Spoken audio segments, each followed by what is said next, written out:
You're keeping the 3-1, or you're flipping to Hanwha Life 3-2? Absolutely not. Sticking with 3-1? Nope. I like the series has already began. There is no flip-flop in mid-series. That's crazy talk. I'm not saying you were allowed to. I'm just wondering. Oh, if I would? If I was given the swap option? Like, after seeing the series thus far, how do you feel? How does that make you feel? Well, you know, it makes me feel all right, Chronicler, to be perfectly honest. I'm glad to be at least asked to talk about my feelings. But I do feel like HLE took control of that last game, and I think that they might be able to utilize that in order to pick up a first-time red side win in this series. Yeah, I personally think that Carrier will not play LeBlanc support because it's banned. Yes. And thus the chances of T1 winning skyrocket. And hopefully we'll also see Doran go for a bit of a correction there. The Aurelia did not end up working out whatsoever. Lee is open this time around. We are again getting deeper and deeper into the pool as there is the Caitlyn to come out. Caitlyn first pick. Yeah, both AD carries and junglers are really going to start kind of becoming harder and harder to find. Lee is still open. Might be like Corky Lee here. Corky Lilia feels good to me. Corky Lilia, I like a lot. Could also go Brand. I know we haven't seen him recently, but he is still, I think, one of the stronger AP junglers. Lilia definitely, I think, is a much more well-rounded pick, but I feel like with how messy these games have been, how much team fighting there's been, could see you get a lot of value out of that. We also don't know yet where this Corky's going to go. Ooh, I like the Elise. Yeah. I think this almost has to be picked up because the Caitlyn Elise has been so strong. Wow, that actually kind of wasn't on my radar for this draft, which is a huge oversight by me because it's something that Carrier has utilized excessively for great results. Is it Lux? Is it how would Morgana be? I think Morgana isn't a very good champion, but if your reflexes are good, I could see it be solid into the Elise. The amount of Zed hovers this series has been ridiculous. Oh, it's so rude.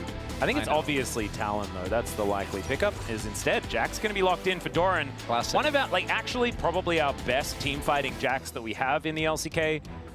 Plays this one exceptionally well. And then Zeus is going to pick Gragas, the pick that Doran used to dunk on him in 2023. Oh, the narrative layers are absurd. And it's a do-or-die game. It's Karma to come through here for Carrier instead. So leaning into still the ranged bot lane and notoriously an incredibly annoying lane to play into. This has got to be Graggy Ice, right? It has to be. I think you have to pick... Oh, what? Well, that would be Aatrox. That is also a throwback. That is. For Zeus. That's another one, as we're just going through the Zeus picks.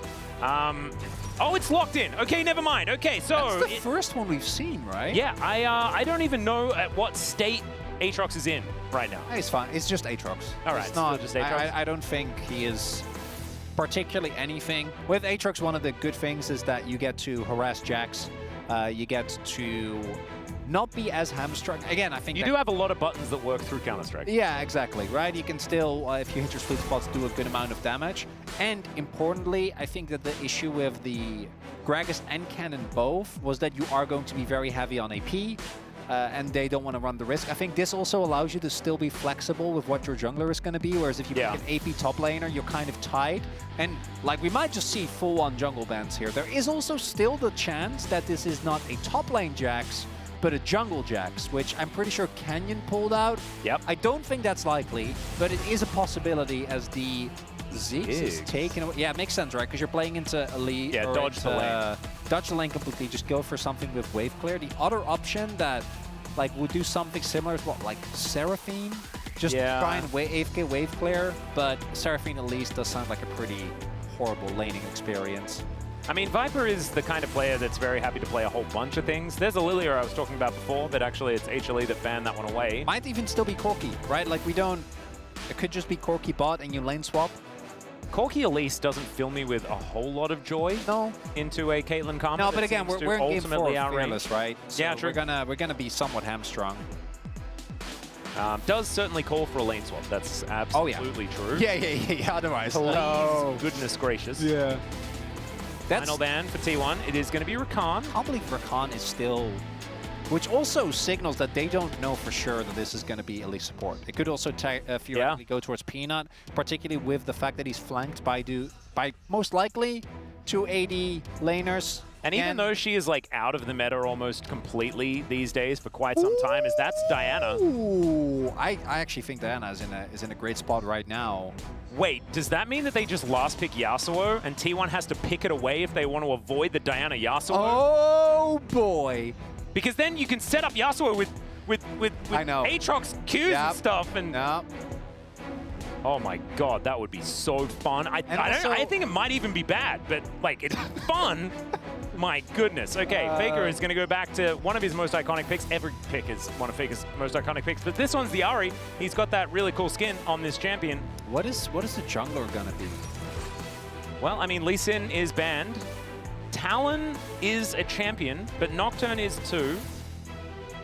See what Owner does want to pick up. Yeah, also got to look for your matchup into Diana, right? I think Diana is actually, as mentioned, in a pretty solid spot right now. Can kind of go the Bruisery build that we've seen a lot, where you go Leandris, Riftmaker, and you can even go Unending Despair. As Viego, this feels like a risk. Viego also got nerfed on this patch. His AD actually took a big hit.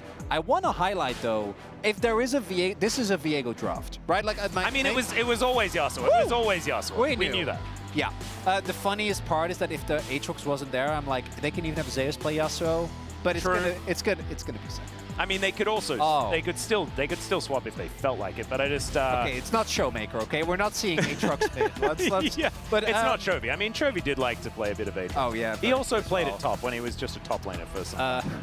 The Viego, I do think, is very, very reliant, but I think if you look at the enemy team, you're relying on winning early game anyway. Like, I think fighting late game team fights against this composition seems like a bit of a nightmare.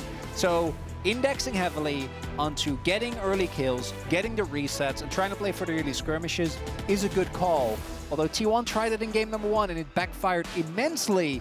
I think in game number 2 we did see that they were capable of playing very aggressively with that teamfight composition that they had there. Yep, and I think Silver Scrapes and Joyas are going to be feeling pretty good moving into this game. We saw that the more you're experimenting, the less you're really finding the value. However, there is a lot of synergy that Humble Life Esports could find in this draft. So we'll see how it goes. This one, though, they stayed out of the kitchen. This is stock standard. This is, we want to reset. We want to find the lane domination with the Caitlyn Karma.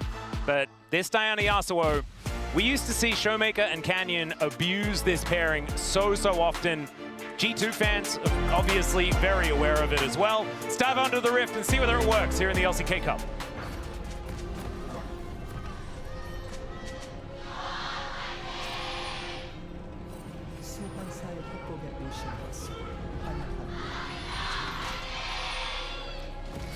All right, ladies and gentlemen, we are here, ready to witness the Peanut Zeka Diana Yasuo combination for the first time.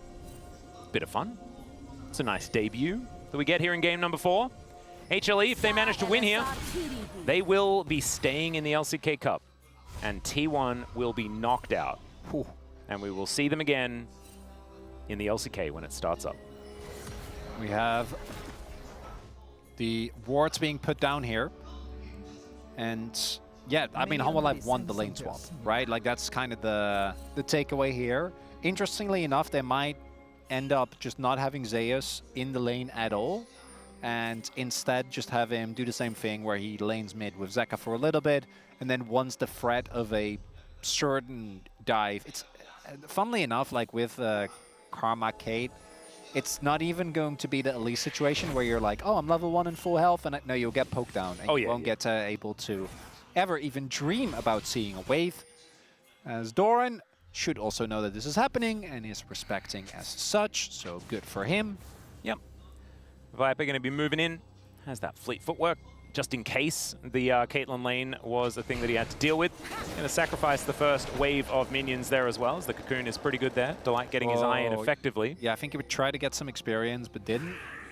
As Zeus is... Whoa, what is he doing? There is a lot of vision here, so T1 is aware of this. Yep. I think Zeus may be trying to, like, harass Owner. Does know he's toward the top side, or he's trying to, yeah, he's trying to get around him to get towards this minion wave and possibly soak some XP, but looks like Smash and Carrier want to just be spending they time know. behind it. Yeah, they know he's towards the top side of the map, right? Yep. Zeka is also here, but like Owner is just going to hit level 3, and unless? Yeah, there you go. That was a bit sneaky. Owner moves into the mist and is going to be able to walk away with his prize. Peanut is also, he's very low. Quite low, so I'm not sure about the dive here.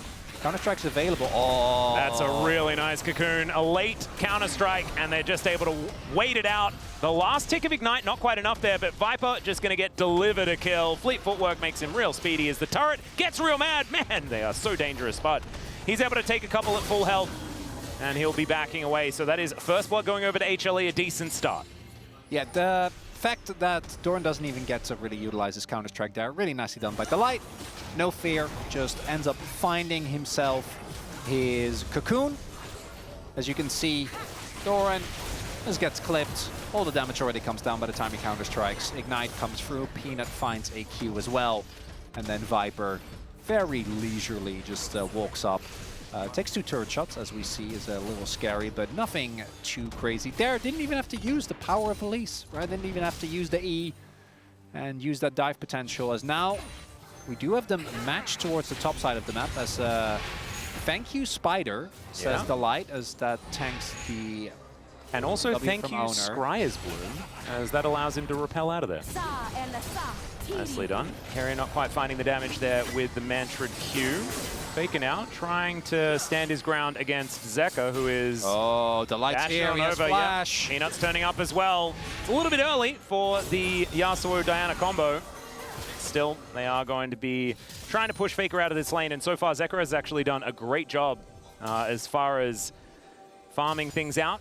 Oh, this might be an opportunity here for T1. That's Viper just alone underneath the turret. And Delight is on his way, but... He's going to be on full vision as well as he does move up here. He's waiting for someone to turn up. Yeah, he has Flash. Oh, let's see. Gonna go for it. Cocoon's going to land, and it does! That is 3 in a row for Delight, and another kill for HLE.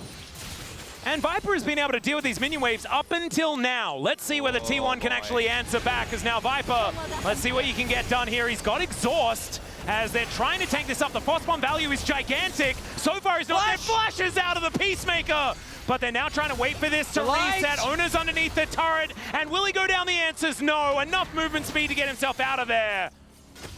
And I believe a teleport was interrupted, as Zeka didn't actually... No, he did. He made it up there. Yeah, I just didn't see the Yasuo join. It's turtle port. It was a turtle port, so yeah, it took a while. Took a good amount of time there. So what effectively happens there is they sacrifice Viper to get a kill on Zeka. Now, given how this composition plays out, I'm not too mad about it. I think Zeka being ahead means that you both gain an immeasurable threat in the side lane. And their side lanes, like the 1-3-1 for this comp, is pretty silly, with Zeus on his Aatrox as well.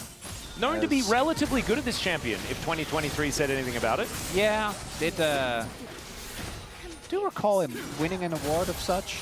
Yeah. Something of the sorts. I think you were there. Yeah, we both were. As Viper, I think plays this as well as reasonably could be expected.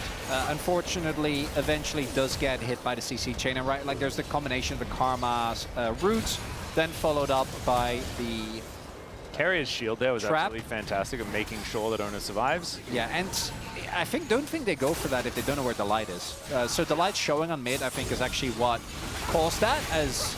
All right, Delight now in trouble here, as there's the last breath. Taking matters into his own hands, just takes down the jungler. No resets now for T1, as HLE is kind of split here as they do focus on the grubs. Viper, yep, don't move up there, and he doesn't. And that is going to be all of the grubs secured here by HLE. They grab themselves the portion of a feat of strength, as Cocoons are connecting all over the shop. Delight, man. This Game 4 performance is absolutely absurd. And it's extra cool because this is a guy that, as good as he is, as well regarded as he is, multi-time LCK champion, is known not for this. It's for his engaged supports. It's for his ability to carry team fights on champions like Rel, Rakan, Alistar.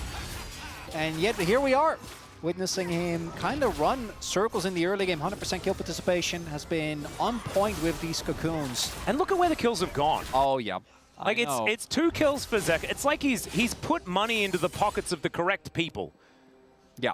And as the, you know, a T1 3-2 predictor, and I'm known to take my predictions very seriously. Yes. I do hope that T1 finds some of the skirmishing power, and there is always the threat of Elise falling off. But when also bookended by having a Diana Yasuo on your team, it does complicate things. Good amount. Yeah, so far, the right start for HLE. If they get a double on this bot lane... Yeah, Smash in a lot of trouble. Moonfall up and available here for Peanut, but is going to let them live for now. Zone him off of the full wave, though. Faker can't TP. Owner's on his way, but this is... A lot of plates as well. Zeka. Yeah, Wind Wall going to be blocking a little bit here. Owner trying to move on up, but the 4-man unit of HLE is standing strong. They really want to get towards cheeky this knocker. Doesn't press the button as there's the Moonfall. There's the combo. Carrier taken down first here, but you can see they're focusing on Zeka. They'll be able to take him down. Smash. Free hitting as Viper just Valkyries his way out. Oh no. Not quite able to catch up, and now Faker gets over the wall, finds the charm onto Viper. The Heartbreaker is exactly that for HLE as Viper goes down. And it is a 2-for-1 trade. Teleport immediately as Doran is going back towards this bottom lane, and Zeus doing the same thing. Great strike back here for T1. And a necessary one at that. If this Viego falls further behind, I think the game very quickly becomes unplayable. And I gotta really, little too much there, Humble Life. If that play comes through immediately, I think it's fine. As we go back to some happier times. Very nicely done here. The combination of Zeka together with the Elise able to get the kill. That's great. Going in for this ulti on Carrier, though, that's just one guy. Like, we can't do that when we know that with how long we've been sitting here, the response is going to be there. Then Faker fails the initial dash. Fortunately, has 2 extra. Still gets on top of Viper. And again, Owner picking up these kills, I think, is huge. Any Viego comp will stand or fall by how big of a threat he is when he starts resetting. So him getting the kills is big. Also means that Smash isn't as deep in the hole as he was before. It's not enough. Humble Life, I think, is still looking good in this game. But it means that the chances of a Game 5 remain alive. Absolutely. If they get a double kill there, and like Smash and Carrier lose out on all those waves, and that's just it, I think Hanwha just run away with the game. The problem is that if T1 get them like a foothold in this game at all, I'm looking at a late game here that HLE are going to really struggle to do anything in, right? The way that this comp scales, the range advantage that Smash has is going to be hard for HLE to mitigate. Of course, they have a lot of dive potential, but if T1 can ever get any of these Owner Faker resets, it's going to be absolutely crazy. The amount that these champions can do just in general, their value later in the game is exceptionally high. There's also who on these two teams can face check a Brush. Yeah, and it's not a lot of people, and I think that is always when you look at comps like that, it's always going to create Viper. Yeah, Viper in a real rough spot here as he's looking to try and get out. Does flash, but Owner is going to follow him immediately. Cocoon going to miss, and that means the Viper is just destroyed. It's going to be Grubs taken here by HLE, but Viper unfortunately sort of chain dying in this mid game. And Smash reaping the rewards, taking down these plates on the bottom side. Zeka trying to clear up what he can, and will be able to do so as he is, of course, the Yasuo. Dances around the wave quite nicely. But still a good sign for T1. If they can make Viper as irrelevant as possible, certainly going to help out. As I actually mistook Barrier for Exhaust earlier on, but the icon is just so similar now in my brain. I struggle to I think it's the color. Yeah. I get it. There's a slight adjustment. Anyway, wasn't able to utilize that effectively in order to keep himself alive. Yeah, I did actually remember, and then I was like, oh, I gotta get out, and then I completely forgot. No, that's okay. I apologize to anyone who did pick it up and was frustrated by the fact that I didn't identify correctly. No, all our that it was in fact Barrier. All our viewers are nice. They would forgive you for such a minor transgression. I'm sure. I don't want to assume that, and I think they do deserve an apology. I will. I will assume that. Figure. Oh, well, that's fine. Yeah, I'm full of confidence and trust that people will. You are generally that guy. You're a man Yeah. full of confidence and trust. I mean, you are a trusting man. I don't know whether you're full of confidence, man. I'm definitely not. But, Smash going to be trying to siege against Viper once again. Viper having a rougher and rougher time, but is still keeping up in farm quite nicely. Has those 2 kills and is almost towards his Trinity Force. Not the end of the world here for the Corki by any means. oh, and these fights are going to be explosive. On one end, we have Humble Life, who I imagine the main goal is going to be try and get on top of 2 out of what? Smash, Owner, Faker. Carry has an easy target, but realistically isn't really your highest priority with the combo, right? Peanut is going to go in and try to get as many people in the ult as possible. Outside of that, it's probably going to come down to like Zeus getting a couple of resets in fights. I think that the Humble Life comp, as the T1 comp does, basically stands or falls by how is the initial setup. This is actually very reminiscent of how the game felt when it was like peak Viego era in like 2021. Yep. It's like whoever gets the initial stun, the Viego, the charm, It's the first pick. Yeah. it's the first pick into then snowballing that either into an objective or into an immediate win in the fight. So it's going to be a very twitchy game until one team gets a lead, and then I think the team, whichever doesn't have map control, just kind of struggles to do anything. Zeka just chilling out here towards his bottom side, pinging on that bottom outer turret. See whether that is where they're going to be able to find their next avenue in. The one important thing here is that HLE are a team that does have a pretty nice 1-3-1 composition just as far as the comp is concerned, but they also have 6 grubs. So that is most certainly a win condition, despite the slight nerf to how grubs kind of work. And the Blade of the Ruin King is now done. Of course, not quite as much of a power spike as with his brother, but now Zeka going to be trying to dash around this one, and Peanut comes in. There's the last breath, and Doran getting taken down low. They were trying to kill him under the turret, though, and that was a mistake. Knock-up will connect. It's a 1-for-1, but HLE, I don't think they're happy about that one. Hanwha, you should know! Never underestimate Doran! Exactly! He Even built after him! you see that Aurelia game? Do not think that this ban is tilted! That's just Doran! Oh, man. They could have... Delight was on his way. That's actually, that's the thing that kind of got me, is if they wait... Yeah, they just 5 rushed seconds. Delight and Peanut Flash as well. So, you trade Flash for Flash, sure, but a 1-for-1 trade, and then T1 got the topside turret for their troubles.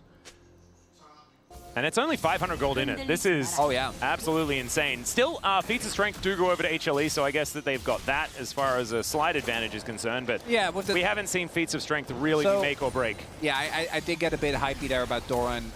They still got a turret, which not only gave them Sentinels, but also because the gold was actually even earlier on, which is why we're looking at the gold lead the way it is right now. But 500 basically doesn't mean a whole lot. A lot of that is also on Elise. Yep. Symbiotic Souls getting close to be done here for Delight. I do want to highlight, though, hasn't died yet. And that's not how Beryl taught me that this is played, is taking out a look. Doesn't actually find the counter-strike. It obviously gets hit here. Grandmaster's Might doing so much work, man. Mitigating so much. And does get tagged, but I think he's happy, although he doesn't look very happy. But I think he was happy with how that one went, to be perfectly honest. Actually, I thought he cookied initially, but he actually didn't cookie until he already got the kill on the Peanut. So maybe if he had that ticking, could have delayed it. I think he was always going to go down, though, as Faker has had a pretty silent one thus far. And realistically is just mostly going to exist as a tool for Owner to pop off. And also be resetting alongside him as well. I feel like a T1 fight will look really good as soon as they get that first kill. That's really just be orchestrated. We can keep talking. It's just whoever gets any CC will blow up whichever target is CC and then kind of go from there. But it also means that having prio, having the ability to be at an objective first is a really big deal. As we now see, T1 actually still trying to contest this. That's interesting. I think it's definitely gone. Maybe an exit kill? Well, I mean, that is a very dead Delight. So there's the way of the barrel coming on through there. Zeka trying to take down Doran once again, but he knows that that's a difficult task. Owner on the flank angle, and now Peanut's in so much trouble and will just be deceptively orbed to the face. That'll take down the Diana. Now they should be able to collect this Rift Herald. Oh man, I can hear these silver scrapes. They are echoing in the back of my mind, Chronicler. Oh, an elimination series going all the way. Oh my. You did the stake setting at the top of day, Atlas, and it looks like... And it was depressing from the outset, right? We had to say goodbye to one of these teams. And it's even more depressing now because they're playing so well, or so weird and wonderful. It makes it better. It heightens the drama. There is definitely a lot of drama. There is a lot of drama, as Delight is unfortunately learning that he is a level 6 Elise against level 11 Jax. Doran, as always, with the Steel Mental. For me, though, what the crazy part is the fact that I really thought they were going to be too late on the play there. It's the teleport from Faker that comes in there. It's Doran harassing, and it's the rotation speed from Owner in particular, because I thought they were going to send a trade for Dragon. That's now the first time we see an actual gold lead here for T1. It's not on and done just yet. Whenever there's a Diana Yasuo in the game, I think we're always going to be very reluctant to call anything too early. But it is looking... Oh, Zeus. Oh, they don't know. They don't know. Wait, yeah, Delight moving over as here is the flank angle for the Aatrox. The last breath not actually going to come on through as now Zeus is just flipping around the fight. The World Ender might just be the end of the world here for T1 as Zeka avoids a charm by ulting Carrier and taking him out. And HLE, after a horrible fight topside, head to the bottom lane and completely redo it. And we criticized Humble Life for not knowing how to play around Doran, and now it's the same for T1. We've seen Zeus make these flanks before. He was on your team. He did that a lot. He did. Particularly on the Aatrox. Sets up the fight. Smash is taken out immediately, and without the consistent damage gone, and T1 scrambling. They will end up losing this dragon. Now, this is only the second dragon. It's not the end of the world, but it's Zeus with a wonderful flank here that forces the response. Delight also taking carry out of the fight, meaning that there's no way for Smash to really stay alive. And you see as well, the side laners not ready. Faker, the charm misses, but also... I mean, that was a reaction from Zeka, I think. It was well played. But here's Zeus just talking about how good this angle is, and I think we all agree. Certainly looks nice. It's now not such a great angle. However, able to get himself out of there. Owner stunned up. He would be a perfect first target as Frost Bomb. Not quite enough. Peanut finds the E from out of nowhere. Carrier trying to take the Diana for a walk, and that is going to cause Peanut to disengage. As Cocoon is going to land from max range. The repel gets Delight up into the air and out of harm's way. Oh, this is so dangerous. You can see the Jax looming. Doran is 100% the key component of T1 right now. He's so incredibly strong. He's what it feels like as Delight. He doesn't know. He doesn't know. He doesn't know. Oh, God. And he finds him again. The pesky spider is just going to be bonked. That's a lamppost. And I think, yeah, Spider not going to last long against a lamppost. Let's have a look at this replay once again. The face check is what Zeus really falls into. And Zeus able to flash out nonetheless. And again, if you don't get the initial reset, even without Owner dying, that would have been rough. The fact that Faker has to flash is actually a really big deal there, as it will make the setup for a lot of subsequent fights a lot harder. And then we take a look here. So he just jump scared. No, and I actually thought that Yasuo spotted him, but he definitely didn't. I'm not 100% sure whether he needed to flash, because the light didn't have his. So I think it was... He flashed the Cocoon. There you go. Make sure that he to make sure that he gets the, yeah, okay, good catch. But I still don't know whether that was necessarily worth, because I think Delight just dies. Yeah. Still? We'll see whether the lack of flash is going to be a problem for Doran. They definitely cannot do this. They're just trying to elicit a response, maybe get a TP from Doran, but he does not have his available. Top lane turret also looking mighty fine here. And will get taken down. I don't think T1 care too much about that. And the gold bleed is basically even at least 21 minutes in this game again. Looking I'll be close, though. That ward actually just out of the control ward vision. They can see that Peanut is fighting this, though. T1 with full information. They need to retake control. Doran still doesn't have his TP available as the Herald is dropped. All right. This is an interesting response. We'll see whether HLE actually react to it, as Smash has put up a bit of a wall around these little Otacon walls. I think Otacon's gone. Yeah, but they don't really care about that position. Owner trying to get in. He's almost in range. He steals it! And now T1 should be able to massacre the fight once again. Owner just rips it away from HLE. Oh, these smites have not really been going Peanut's way throughout this matchup in general, but Ona just keeps on doing it. That's Silver Scrapes right there. That was the moment. That's where we started hearing it. Oh, get your recorders out, everyone. Game number 5 looking a lot better after that smite steal there by Owner. Able to dodge away, doesn't get clipped by the cocoon. 89 health. Ult goes in, and Peanut tries to smite it at what, like 20? I mean, they both basically smited at exactly the same time. Yeah, but it goes the way of T1, and if it goes the other way, Halma Life probably win this game. We get the 3-1. Jonas strong. This is the pivot point that he saw, and it doesn't go the way. And look at the T1 fans. Yeah, there was some understandable worry, but when that smite came in, saving me. And it's so poetic, isn't it? That Ona has been the guy for T1. Really, honestly, he's been the linchpin during this LCK Cup. And from a Baron steal in the last game to a Arakan steal here, and now rocketing them to a 5,000 gold lead. There was like nothing in it between both of these teams for this whole game, as Faker is going to be coming over, finds a charm, connects it onto Peanut, but now can they find the Wombo combo? That's the question. Already, they're trying to send them home, and a couple of them will be leaving, but that's not a real kill. And HLE are the ones that are falling by the wayside. Faker now trying to utilize this buff to grab a little bit more, as Doran, I think he can possibly just clean up both of these if they stick around, and they're not going to. Viper sort of not going to be really dealt with here on the top side, but still, I think T1 happy with how this one's going, as the back is likely to come through. Peacemaker not quite in time. And so, still not really going to be getting too much more. This is a third dragon that's only going to spell 2 for T1. But still, HLE are going to need what's looking closer and closer like a miracle here in this game. A crucial thing there, I think, is that Delight and Peanut not going in at the same time. Also, again, they would need to go crazy fight because there's the buffs. Yeah. So it's actually very hard to get... Oh, dear. Viper is dead, ladies and gentlemen. Does try to do a little bit of a Valkyrie. Didn't waste the flash. That is definitely a good idea. Faker and Doran looking great here, as the Lich Bane now completed for Faker as well. Almost has his Zhonya's... We didn't even highlight this, but like Owner... So he went for Triforce. The good old Triforce Collector Infinity Edge. Yeah, like his damage is going to be... he is ensuring that whoever he had autos will die very quickly. I kind of love it. There's no beefiness on the enemy team.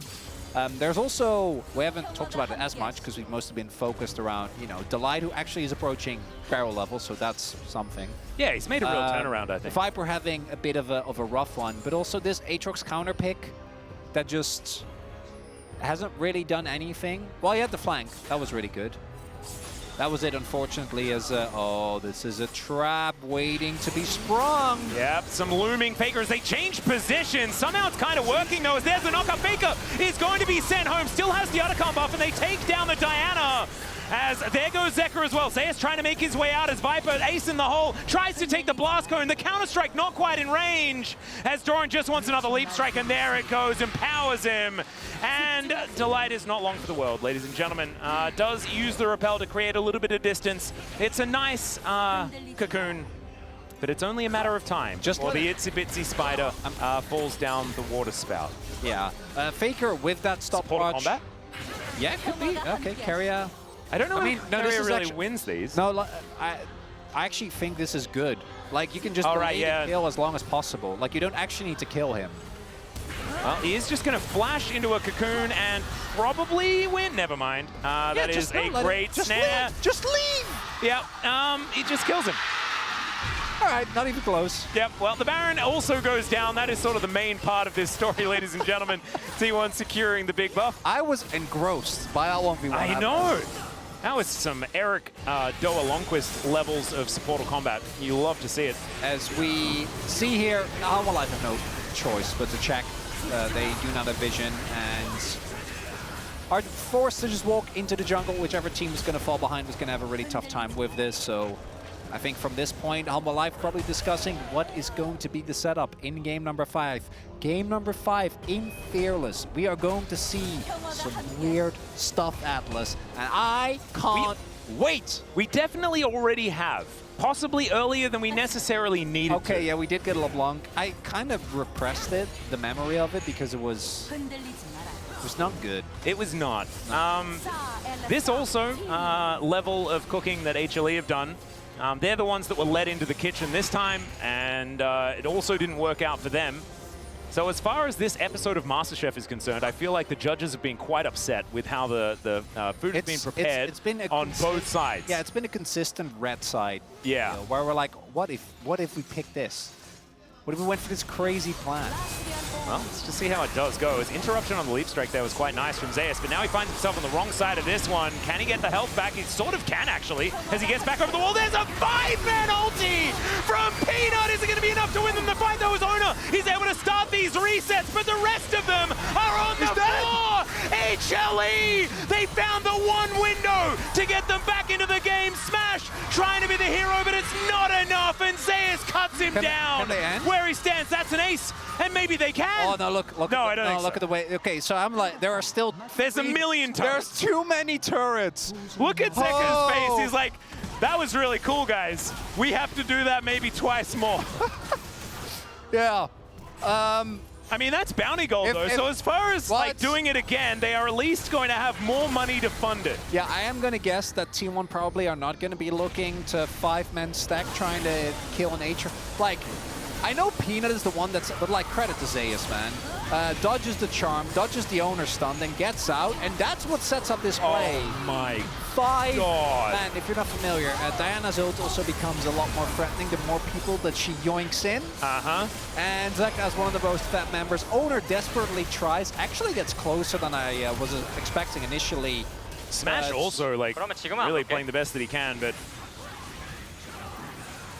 this was the angle. My God, Peanut. Oh my God, Peanut, look at him as well. He knows. If they end up making it back in this game, that's the play right there. I mean, that's POM. It's a pretty easy one.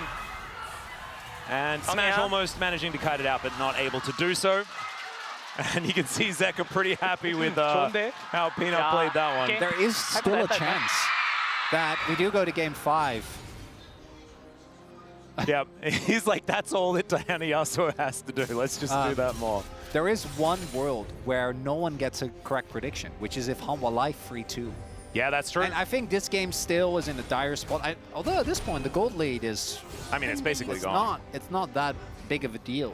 I think there were... So 2 turrets fell in the mid lane, so both the inner and the outer, and the bounty gold from that, I think, was what really kind of pushed HLE back. As you can see, the gold lead is still absolutely there. It's only been halved. So, and the bigger thing for me is that I think that T1 still should be able to maintain map control, which will lead into Baron, which will lead into Soul. This Soul, honestly, is...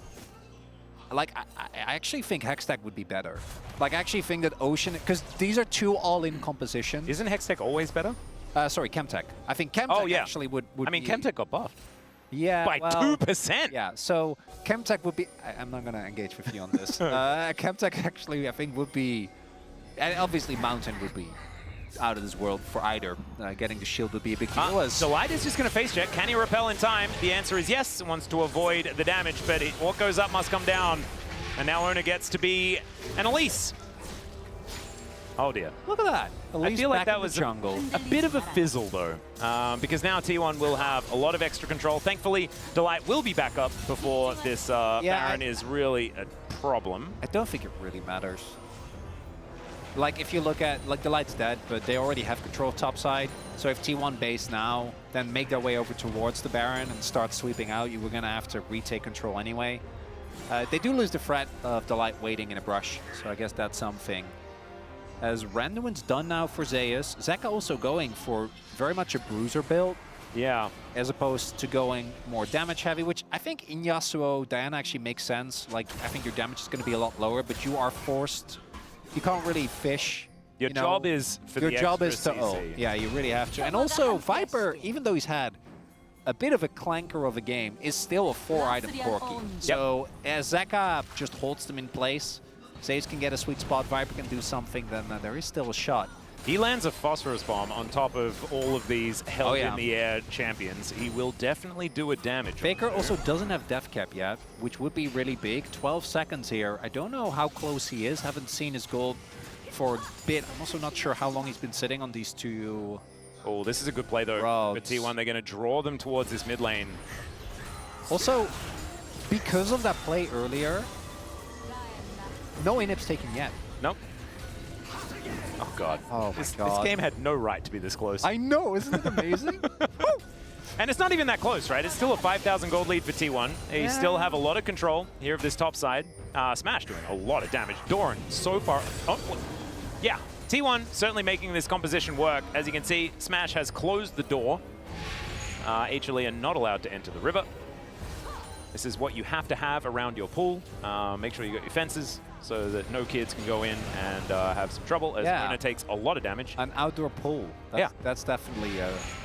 it's the Netherlands. The weather is just does not allow for such a thing. Well, it does. Like, you could, but I don't know why you would want to. You can maybe use that thing like, I don't know, a month, a year, if you're lucky.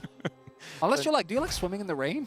I do. Actually, swimming in the rain is amazing. Do you ever put your head underwater whilst it's raining? Oh, that is cool. It's actually super awesome. As Faker, he's going to find Delight once again. Smash puts a bullet in the spider. And he's almost at barrel levels. Of course, that was a 9 on the death counter. But HLE, they're going to have to answer this. This Baron could really spell the end. There's another one. Viper just walks into him. He is able to block the last bullet as Zeka does throw down the ultimate here. Peanut looking for Doran. Viper trying to kite him as best he can, but oh man, that lamppost is so dangerous. Owner and Zayas are fighting towards the top side, but HLE are just falling apart. And Ono now just slinks into the mist and looks to try and take down his former teammate, and he doesn't. Zayas puts him in his place, but I don't think that one really matters. Faker now looking for his shot as Zeka fighting against Doran, and Doran says, no, buddy. It's only when we're teammates that you'll be able to get the best of me.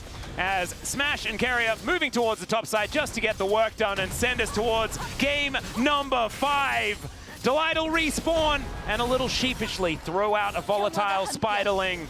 And T1, they're wanting a little bit more as a flash over the charm this time around. A flash for Delight as well, but that doesn't quite work out there as he wants some more supportive combat. Carrier says no. He says that he just wants a game 5, and T1 will push us to those silver scrapes, keep themselves alive here in the LCK Cup playoffs. It was a little dicey after that 5-man ultimate, but Faker, unfazed, unbothered, gets 2 back-to-back charms, and I think that T1 were already still in a good position, right? They were still taking that Baron. There was no choice for Humble Life to make it out, but the moment that second charm, the first charm is like, it's Delight. The second charm, we kind of knew as soon as Viper was taken out. And a pretty uncharacteristic clanker there for Viper, as you can see, looking a little bit forlorn. Yeah, and that was Corky. What's next? Like, are we Vladimiring? Is that where I mean, we're at? Kog'Maw hasn't been picked yet. What about Teemo, Atlas? But I mean, there's still Zeri. There's actually still quite a few different options that could be quite interesting. But Smash's Caitlyn is super good. Remember, this was also the first pick for T1 on the blue side. And sometimes when you throw your first pick out to something like this, it can fall flat on its face. Like, that could have been how this game goes, but Smash's Caitlyn has been very reliable. And you see that moment at 21 minutes where Owner just smote a little better. Just a little better. That's what gets us to Silver Scrapes, Atlas. Without that, if Humble Life get that, particularly with how the rest of the game played out, no dice. That's a free one. Instead, we're going the distance. And now you guys get to witness one of the most beautiful tracks ever. We are going to go to that short break. The Space going to break it down afterwards, and then we'll have the final game in the series.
홀도 없는 것 같아. 모르겠다. 일단 할만해? 그날만 해. 넣어줘. 에이스 다 했어. 아 존냐 있어서 먼저 가. 파워 칠수 있어. 그냥 앞에만 막아줘. 얘네 10초 잘 끝내야 돼. 일단 타워. 아트 노플. 나 타워 혼자 있어. 칠게요. 아트 노플 노플. 에이스 노플. 타워 칠게, 타워 칠게. 아, 끝났다. 타워 치야, 타워 치야. 아이고. 나이스. 대박이다. 나이스. 한번 잘하자, 형들.